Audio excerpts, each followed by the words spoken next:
So now let us start with very simple questions. So first question is integration of 1 by 1 minus 4x square dx and dx by 32 plus 2x square. So obviously this looks like a very standard integral. So let us see which formula you can use.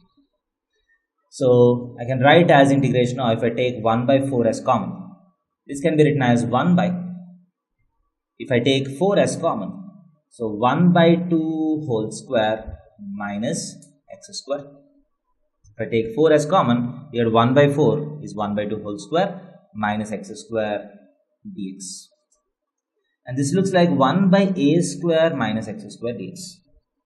So we know the formula integration of 1 by a square minus x square dx is equal to 1 by 2a log of mod of, so if the constant is positive, we get a positive sign in the numerator, that is a plus x by a minus x plus c. This is a standard formula that we have.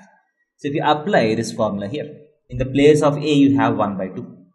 So the answer is 1 by 4 times, so a is 1 by 2. So 1 by 2a is 1 by 2 times half log of mod of a plus x, that is half plus x by half minus x plus c.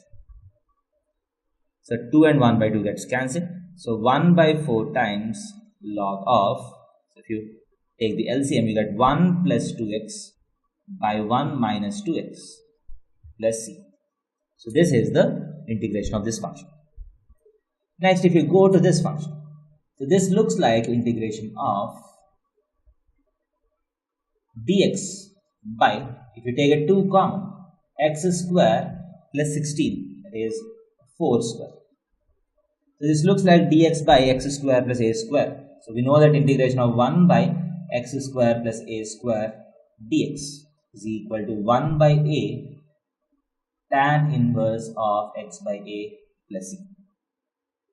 So now if you apply this formula here, this 1 by 2 is a constant which comes out, times 1 by a, 1 by 4, 4 square, a square is 4 square, a is equal to 4, so 1 by 4 tan inverse of x by 4 plus c, that is equal to 1 by 8 tan inverse of x by 4 plus c is the integration of this function.